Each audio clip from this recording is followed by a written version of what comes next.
Hello, I'm Chris Fowler for SportsCentury. Ebbets Field, May 28, 1952. The next morning, Willie Mays reported to the U.S. Army. The Korean War was raging, and no one knew when he'd return. So the Brooklyn crowd, who should have hated him for leading the Giants to a pennant over the Dodgers just the year before, cheered his final at-bat. When the game ended, all four umpires cut across the diamond to say goodbye to Willie. Then he disappeared into the clubhouse, while organist Gladys Gooding played "I'll See You in My Dreams." The Say Hey Kid was everybody's favorite.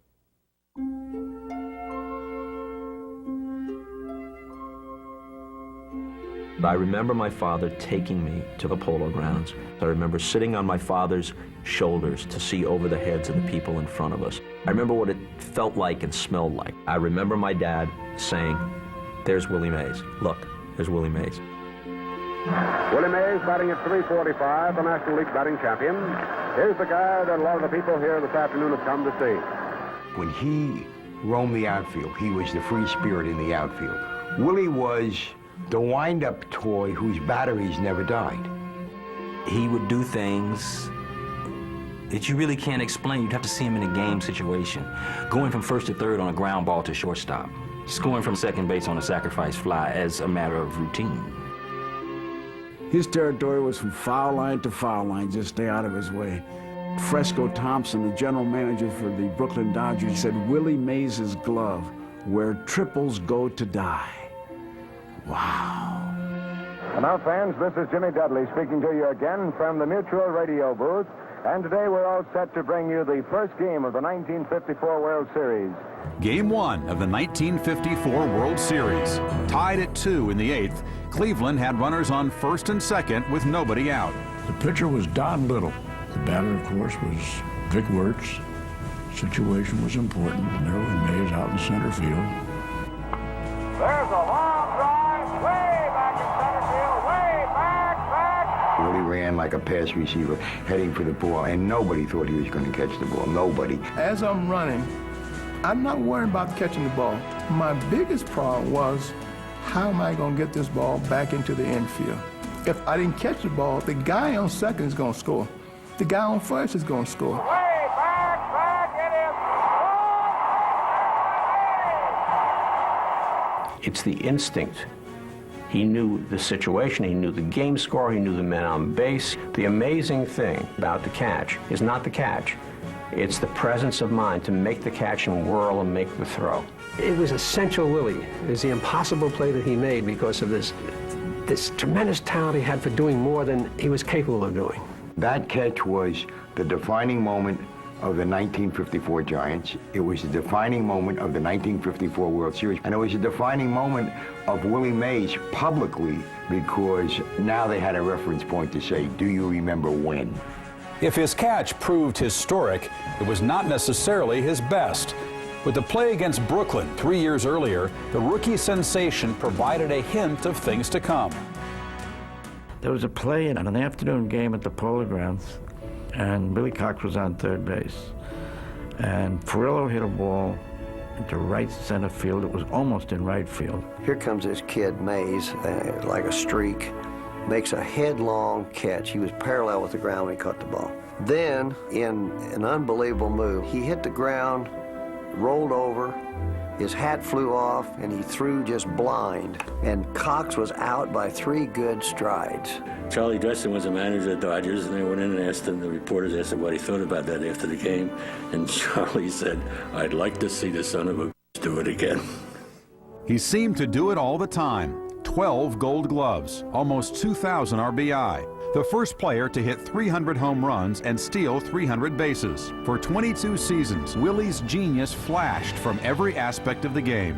Willie was probably one of the most cerebral ball players that ever excelled at the game. He had everything figured out. He would know everything that every one of his pitchers was able to throw and likely to throw and when. So he was getting a head start on every ball he went after. He could take his glove and move you this way and then all of a sudden put a hand up to stop you, or move you this way and put up a hand to stop you, and then hit the ball right to you. It's like he knew where they were going to hit the ball. I didn't need a book. I had it up in my mind what I had to do, what he's done, how he's going to pitch. I knew all that.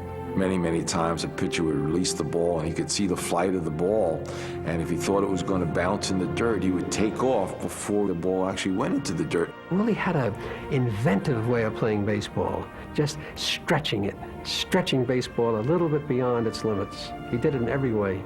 He had a little fancy basket catch that he made, and that was part of his trademark. Willie explained very carefully why it made sense to him. Because if you catch the ball like this, now you have to bring the ball all the way around like this in order to throw. But if you catch it here, you're halfway back with that throw already. He was a 5-point player. He could hit with power, he could hit for average, he had a great arm, he was an outstanding fielder and had great running speed. To watch him take off like a big-ass bird from first base on a steal or something, he got great jumps. There was a lot of Cobb in him on the base pass, and I always thought that Willie defined for my generation the way the game should be played in terms of aggressiveness and toughness and a little nastiness. Drysdale said you got to knock him down and you throw him sliders. I think the first time I tried that, I got 2 strikes on him and I buzzed him. He ended up hitting a double. Then the next pitch was a wild pitch. He rounded third, kept coming home. I'm covering home. He comes in, spikes high, starts to slide, then drops and slides around me and says, "I could have got you, kid. Just remember that when you come high and inside." Probably the best ball player I've ever seen when you take everything into consideration. It seemed like Willie never made a mistake. The ball sounded a little different than it did off any other bat. I never hit a ball in St. Louis when I was managing the Giants. And I hit the light tower behind the scoreboard. And he came down to me and he said, "Skipper, I hit that ball so hard it scared me." There was one at bat, Mays hit a home run off of me and it hit the scoreboard. You know, I think he hit it with one hand, I'm not sure. And he had one attribute that people didn't realize. He could catch anybody's fastball from the mound barehanded. So he would bet you whatever you wanted to bet that you could stand on the mound, throw as hard as you wanted to, and he would catch it barehanded. Mays' originality and strength of character were reassuring in a world teetering on the edge of integration. We're talking a nation that still hasn't made up its mind about a lot of things in terms of racing, particularly whether it's going to accept Afro-American heroes. Willie Mays made it easy for them. This was a guy who not only derived so much enjoyment from playing the game, but people derived that similar type of enjoyment from watching him play it. Jackie Robinson integrated the game of baseball, just racially. But Willie Mays came along, and he integrated the game stylistically. He was that generation of black athletes after Robinson who were now free, who were just free to play ball. And nobody was going to throw black cats at you. In fact, they were going to reward you for it because that's precisely what the game needed. He wasn't a polished professional. He was a kid playing baseball, man. He was out there every day, and it looked like he was having the best time of anybody in the ballpark. You could identify with Willie. He was doing what you would like to do yourself if you could. Photographers would follow him, and they'd find him after a game playing stickball in the streets of Harlem with teenagers. Willie was all style. You could compare him to Cab Calloway. This is a guy whose creases had edges you could cut your finger on, and two-tone shoes. Willie was slick. Willie was sharp. Willie had tapered pants. He used to take them to the tailor. He had the perfect uniform. We had eye black to be like Willie Mays. We wore wristbands to be like Willie Mays. We used to try to have our hats fly off our heads as we run around the base. Willie had charisma like no one else. And plus he had the name, Willie. I mean, just the way he walked, the way he caught the ball. Everything was his own style. The one thing that struck me about Willie Mays as a catcher sitting behind him was that he had his nails buffed. And I'd never seen a man with buffed nails. In the 1950s, New York was the center of the baseball universe. It was also home to 3 distinguished center fielders, each with a following more passionate than the next. No city ever had 3 major league teams in the same town in the modern era. And now, in this capital of baseball towns, here comes the capital ball players, Willie, Mickey, and the Duke. It's more than a song. Willie, Mickey, and the Duke was a way of life. You could get into a fist fight over whether it was Mays or Mantle or Snyder. I think even more than the dispute among people as to which one was the best is how proud New Yorkers were that we had the 3 best, that no other city had even anyone in the top 3. We were playing over in the Polo Grounds, and I walked up by the batting cage, and that particular year I had a little better batting average than Willie. And I said, Willie, I got you by 8 points. And he said, yeah, but I got 2 more home runs than you got. I remember being at a banquet, and they were all there.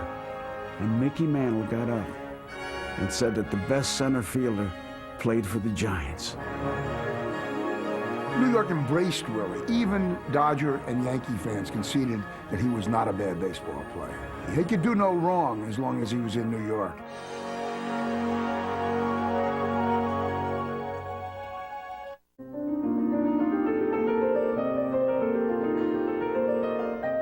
Alabama was the most complete form of segregation to exist on the globe outside of Johannesburg, South Africa. That was the world of Willie Mays. You go downtown to a little bus station, you see signs saying white waiting, colored waiting. There was a tremendous amount of fear. It was 2 worlds, one white and the other one being black. It was a world we were born into, and we sort of knew our places, and Willie grew up in that world, and I think he fit in well. Born May 6, 1931 in Westfield, Alabama, Willie Howard Mays shows signs of athletic greatness upon delivery.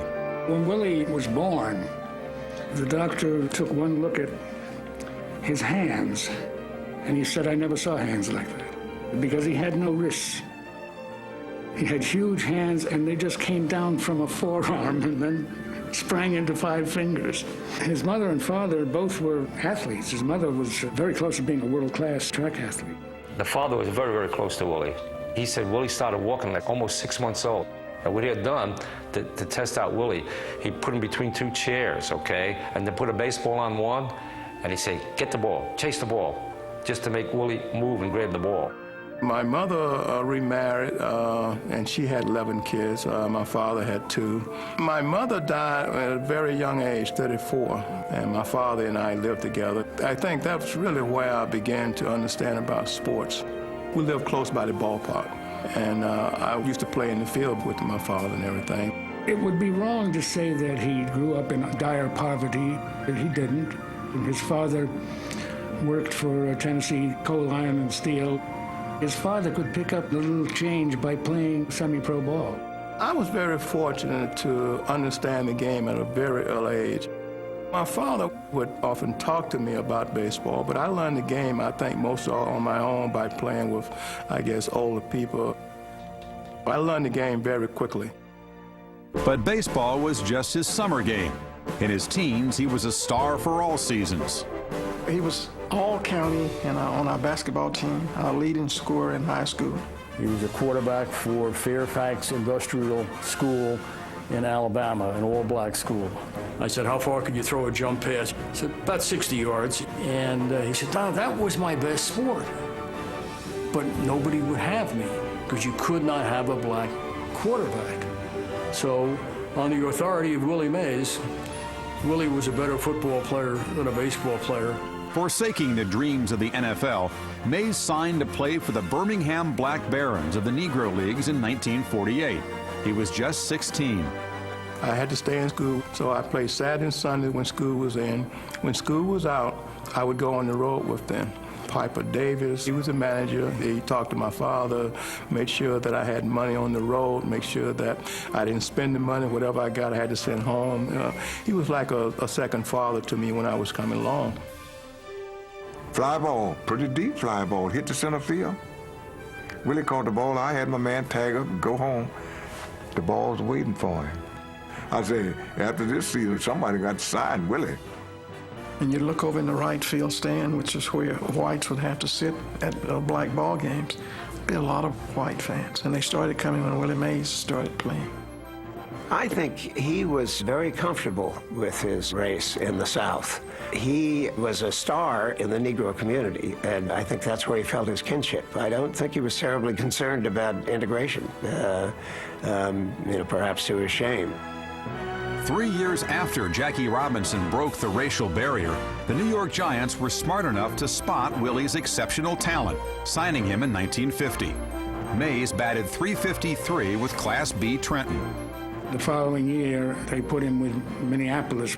Willie got on the phone with Leo DeRocher. DeRocher said, I want you to come up to the major leagues and play center field for me. Willie said, I can't do that. He says, I can't hit that kind of pitching. DeRocher says, what are you hitting now? He said, 477. DeRocher says, do you think you can hit 270 for me? And he said, yeah, he said, I could do that. He said, well, then get up here.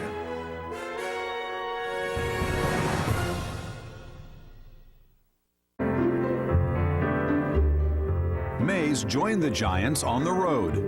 Willie's arrival was in Philadelphia, and we were just finishing batting practice. And he walked on the field, and Leo said, let him have the last 5 minutes. And Willie went in, he popped one up, and hit a ground ball, hit a foul ball. And then he hit a rocket that hit the upper deck in left field. And then he hit a rocket that hit the upper deck in center field. Then he hit a rocket that hit the scoreboard in right field, and everything stopped. He hit 5 balls in the upper deck. That probably was the moment I realized he was something special. Leo came to me and said, Molly, I think we got something here. He said, I'll work with him and you work with him. I said, I think he'll make us some money. I said, I think you're right, Leo. But big league pitching, especially the curveball, wasn't batting practice, and Mays sputtered. Hitless in his first 3 games, the edgy 20-year-old sought counsel from left fielder MoeDee Irvin, a veteran of the Negro Leagues. They ruined him with MoeDee, and there were times, MoeDee told us, when Willie would get out of his bed, crawl in bed with MoeDee, and go to sleep in MoeDee's arms because he needed the strength and the assurance that MoeDee could give him. This was his anchor, really. This was the guy he could ask any question he wanted to ask. This is the guy who would say to him, listen, Willie, you don't do it that way. I'm sure that Leo had spoken to Irvin about you got to be a mentor to this kid, and he was totally protected. Despite Irvin's encouragement, Mays continued to nosedive, garnering just 1 hit, a homer, in his first 26 at-bats. Finally, he broke. Willie Mays is going hitless. Coach comes to DeRocher and says, you better do something. Willie's out there. He's crying. Here I am in the clubhouse crying, and, I want to go back to Minneapolis. And so Leo came in, and he said to me, hey, don't worry, you're my center fielder. You just go out and catch the ball. We'll hit for you. He was like a scared kid. He felt out of his element there in the New York scene. But I know this, that Leo believed in him and kept his arm around him. So did many of his teammates in a time-honored dugout tradition. Willie races over, reaches up and catches the ball in his bare hand. And comes into the dugout, waiting for the plaudits of his teammates. They're stone dead silent. So he walks down the length of the dugout and looks in, and in his high, squeaky voice, he says to DeRocher, Leo, I just made a great catch. And DeRocher looks up and says, Willie, I didn't see it. Do it again next inning. He was the baby on the ball club. They played a lot of jokes on him. And you got to remember also, we're talking 1951. And blacks were still treated in baseball very paternalistically. And Leo, who went out of his way to protect Willie from a variety of things, did not do him any favors. He spoiled him. He prevented him from having to face things for himself, issues that you face growing up and growing up as a ball player. The Say Hey Kid image was both real and manufactured. It was what Willie then could hide behind to not display his true depth and true intelligence, a created image that he began to live. In a way, I think DeRocher gave fans a false impression of Willie. He gave the impression that this was, in fact, a child man. I don't see Willie as ever having been childlike in the slightest. He was athletically mature and in many ways socially mature. And suddenly the Giants said, look at this man-child. They said, gee, we can't leave him alone in the big city. And they're making preparations. They're watching where he lives. They're watching what he does. They're watching what... And he doesn't care. What time is the game? Fine. That's when you want me there, I'll go there. That's all he's concerned with. DeRocher's strategy paid off. Mays finished the season hitting .274, playing a key role as the Giants mounted the greatest comeback in National League history. So he went back and began to pick it up and became the Rookie of the Year. If Leo hadn't supported him there in those early games, that Willie might have had a different career. You never know. After that very bleak start, he got his game together, and the Giants rode his back throughout the summer of 1951 and on to the eventual pennant playoff with the Dodgers. In the deciding playoff game, Mays was on deck with the Giants trailing 4-2 in the ninth. I was so scared, and my fear wasn't hitting. My fear was, well, they're going to walk Bobby, and Leo's going to pinch it for me.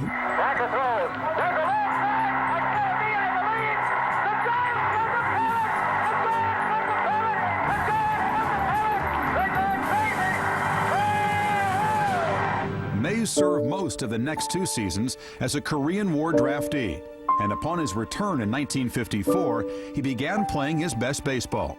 But by 1956, his twin father figures, DeRocher and Irvin, were no longer with the team. Alone and unprotected, Mays faced life as a black superstar in a country divided by race. When Willie was young, he was being criticized for not being militant enough on racial questions.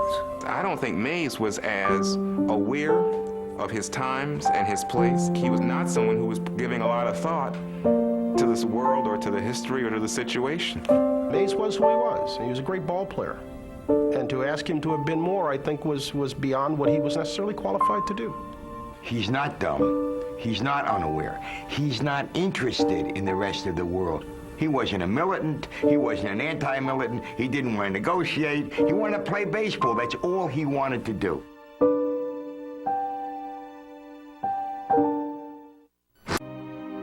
Following the 1957 season, the landscape of New York baseball was severely altered. There are friends of mine who believe that the decay of Western civilization began with the Dodgers and Giants moving to the West Coast, and just as Athens lost some of its monuments, we lost Willie Mays. When he was asked to leave with the Giants to go to San Francisco, he was shocked, practically destroyed. I know it bothered Willie, even though he didn't publicly say so. It had to, because in New York, Willie was the Giants. And he got to San Francisco, he was just another ball player. The so-called rivalry between San Francisco and New York is entirely on the part of San Francisco.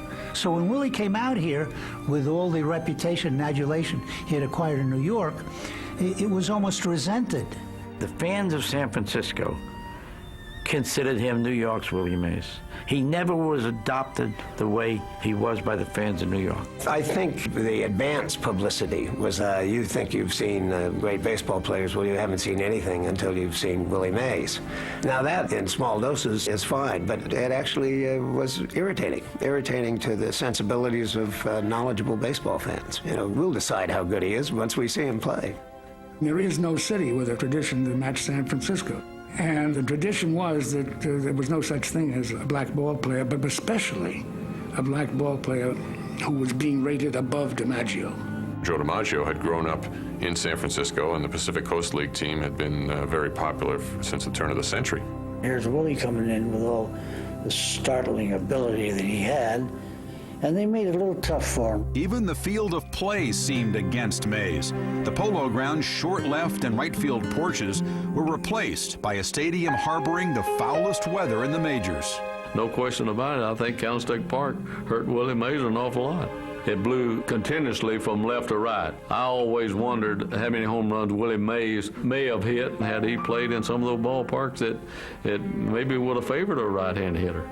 If Mays had been playing in the same ballpark that Hank Aaron had been playing in, Mays would have broken that record many times, I think. When Mays received few plaudits for hitting a career-best .347 in his inaugural season, he should have gotten the hint. He would never satisfy the fans in San Francisco. But Willie encountered a far more serious rejection.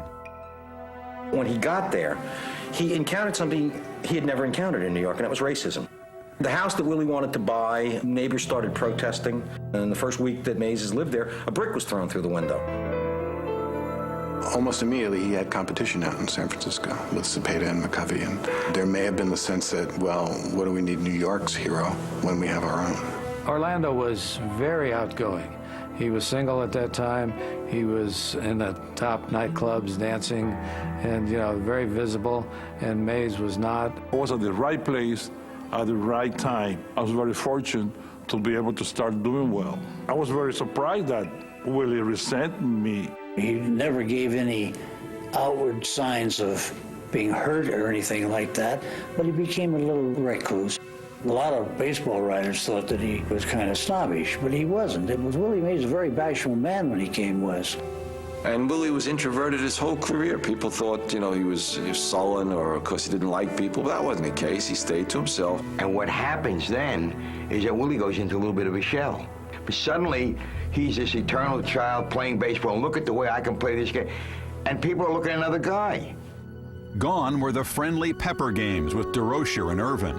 One of the last links to New York, Mays was cast by the local press as the elder statesman. I think some of the fun went out of it in part because he had become a grizzled veteran. Remember, he started playing pro ball at the highest level available to him at the age of 17. And a lot of the flair and a lot of the verve and a lot of those delightful mannerisms were gone. I remember Willie staying in his hotel room, ordering room service, and going to the ballpark. He was baseball and nothing else. I don't know of any player on the Giants in those years who could be described as Willie's closest friend. After they both retired, McCovey and Mays are virtually neighbors. And McCovey told me once, he said, I never hear from Mays. Adding to Willie's isolation was the tough Marine Corps style of Giants manager Bill Rigney, who had taken over for DeRocher in 1956. Rigney didn't have that bedside manner with Willie that Leo had, and there might have been a little problem there. It was just a different relationship. Willie had lost the manager who doted on him. Rigney didn't do that. Rigney had kids in his lineup. He had to dote on them. I couldn't be Leo to him because it was only that relationship was his and alone. But in 1962, Mays experienced a renaissance as the Giants battled for the pennant. On September 12th, though, he collapsed in the dugout, missing 3 critical games. He played with such intensity that he would get tired. And he just collapsed. We were playing a series in Cincinnati, real hot, and he was so exhausted that at home plate, it looked like he wanted to almost lay down. He almost collapsed. We put him in the hospital after the game. We were definitely concerned about his health. I think that those who knew him best felt that with this kind of stress that physical problems were inevitable. I think that they were definitely a result of emotional problems. Rumors swirled that his physical problems stemmed from a marriage that was under a cloud almost before it started, 6 years earlier in New York. Willie didn't tell anybody he was marrying Marguerite. Willie Mays comes into the locker room and says, guys, I got married. And everybody says, gee, this is terrific, Willie, sensational. Congratulations. Yeah, I think you know her. I married Marguerite. And then there's kind of a silence. And when he walked away, one guy said, who's going to tell him? Willie married her. We were still young, 25. His good friend, Monty Irvin, said, Willie, she's not the girl for you. I don't think you should marry her. But Willie was smitten by her. I think that was his first really true love. He was married to a gal who the United States Mint couldn't print the money as fast as she could spend it. He travels, he hears stories about how she's running around, how she's drinking. He hears the names of people that she's drinking with. The papers insist that he smacked her around a little bit, and it got worse and worse and worse. And he had no one to talk to about it. And so it ate at him. My mom isn't the kind of person that anybody would necessarily feel sorry for. She was from a bigger city, more socially prepared than he was. So if anybody, I would be concerned about going through that whole thing, it would be him. In late 1962, Mays revealed that he and Marguerite had separated. There would be an ugly divorce proceeding that included a custody battle for their 4-year-old son. I guess he fell in love with Marguerite and they married her. Later on, he said he was sorry. I believe that he believed in the concept of romantic love. And so he threw himself into this thing. A big house, this is my woman, we're going to have a child. I'm sure he wanted to do more in terms of our relationship. the great demands on his time. I don't know how that works. Those are tough choices between his son and a world. May's divorce in '63 left a deep and visceral cut. Willie lost his wife, his son, his fortune, and what was left of his celebrated innocence.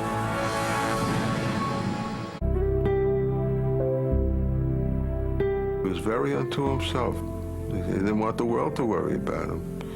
It was his problem. He would take care of it. You never heard him ever mention anything about his marriage in the clubhouse or financial problems he had? It just seemed to me that no matter what was going on in his private life, once he put the uniform on that said Giants, boy, it was another world. It was his world now. At 31, Mays could still freeze the opposition with his bat. On the final day of the 1962 season, he hit a homer that forced a playoff against Los Angeles. One. Here's the pitch.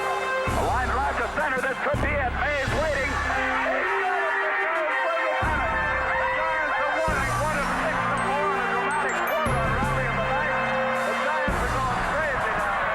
San Francisco had never had a professional champion in any sport. The town went absolutely wild over that event. There were 50,000 people to greet the team at the airport coming back from Los Angeles. It was comparable to VJ Day. Everyone was a hero, but Willie was the hero of heroes. And I think probably at that point, Mays realized, hey, this is not bad.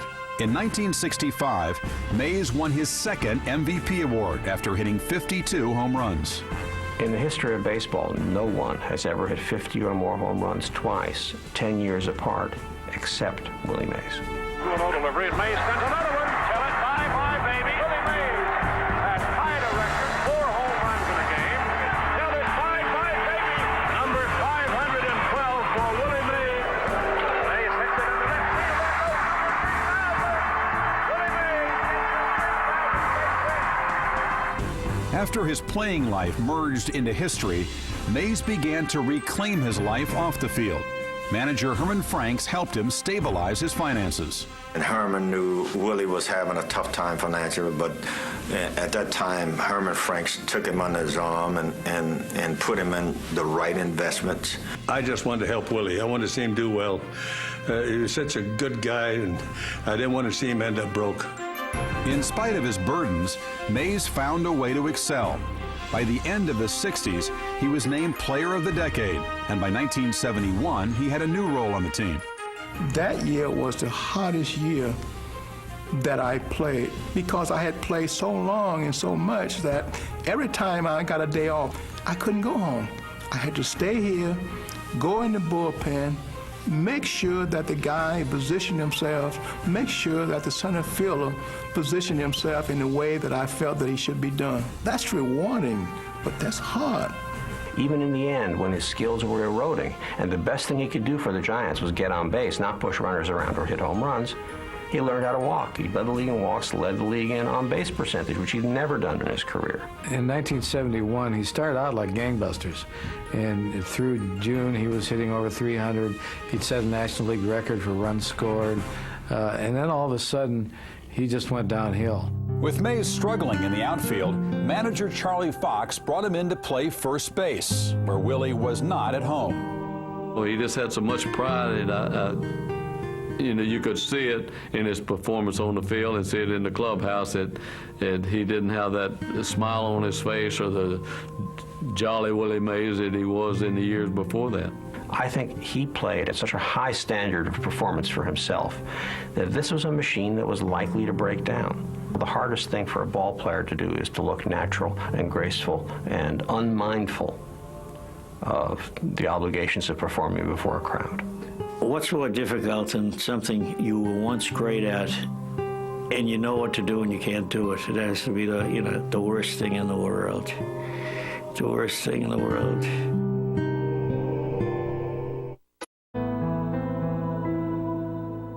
In May of 1972, the Giants traded Mays to the Mets.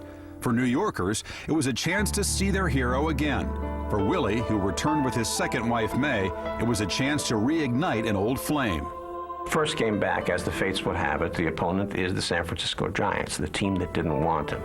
And with the score tied 4-4, Willie comes up, hits a solo home run. It sticks as the margin, and it's as if God had said, "We owe you this one, Willie." But Mays' strikes of thunder were rare. 2 weeks before the Mets won the 1973 pennant, the scarred 42-year-old Warrior stood before a full house at Shea Stadium. Ladies and gentlemen, Willie Mays. I never felt that I would ever quit baseball. But as you know, it always comes a time for someone to get out. The kids over here, the way they are playing, tells me one thing. Willie, say goodbye to America. Thank you very much. There's a time you got to quit, when you know it, and I guess Willie knew it to himself. The day before the World Series, Willie came down the runway, and as he came up into the dugout, there were probably 100 media members waiting for him. "Okay, Willie, what's it like to be back?" And he looked around and he said, "I just want to get it over." There's a smash in the left center. Willie Mays over, and it gets by.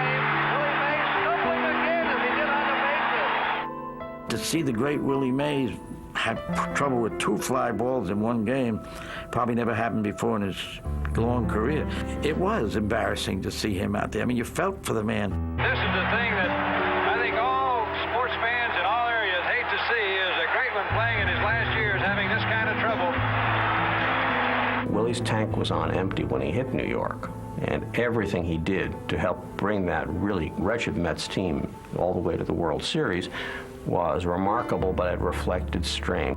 And you saw Willie Mays literally at his knees pleading for an out call to be turned into a save call. And you knew it was time for this man to retire. And not only that, it was past the time for him to retire. And I think that's always going to be the example of people hanging on a little bit longer than they should have. Not everyone can leave baseball with the panache of Ted Williams, hitting a home run in your home ballpark and walking away. But it was not a favor to Willie Mays to have him play in a way that people would have that as their last memory of him. But that fades, and what abides and endures is the picture of the young Mays in center field.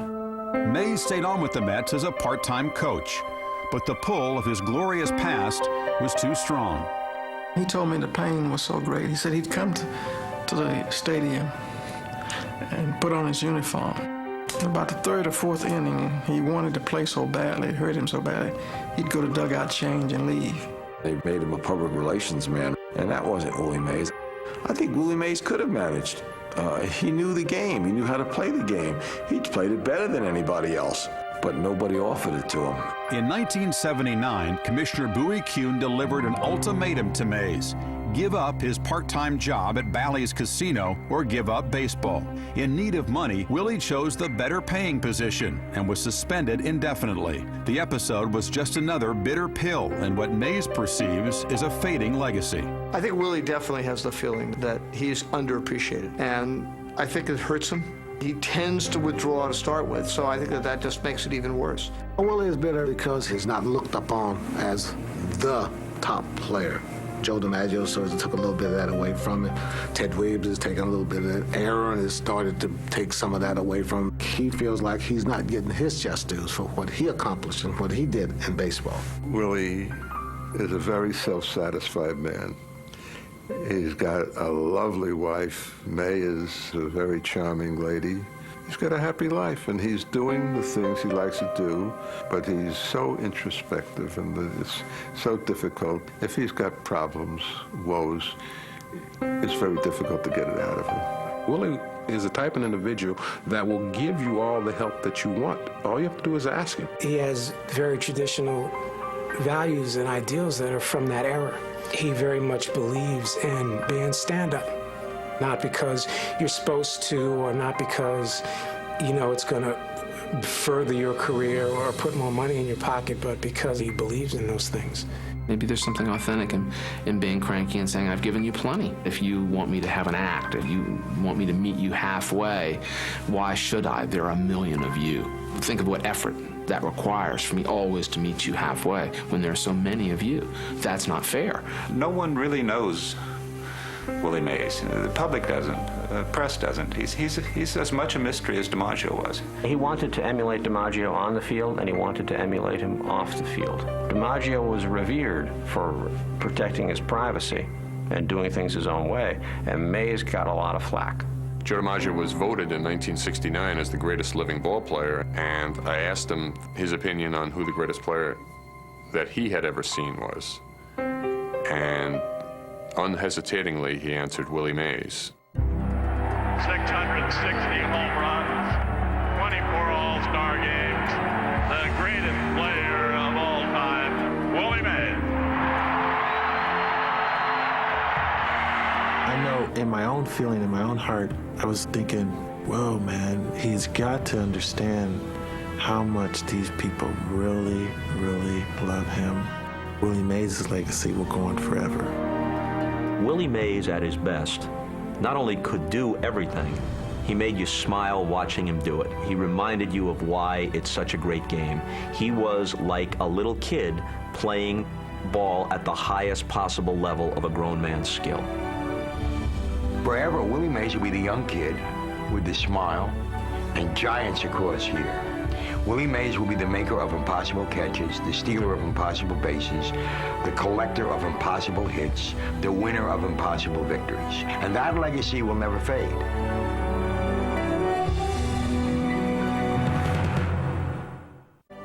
Willie Mays often expressed his genius in ways the fans couldn't see. He would sometimes intentionally miss a pitch that he liked early in the game so that the pitcher might serve it up again when the game was on the line. Another ploy was to occasionally pull up at first base when he could have easily stretched the hit into a double. The reason? Willie McCovey was up next, and Mays didn't want the pitcher to have the option of walking the feared slugger. For SportsCentury, I'm Chris Fowler.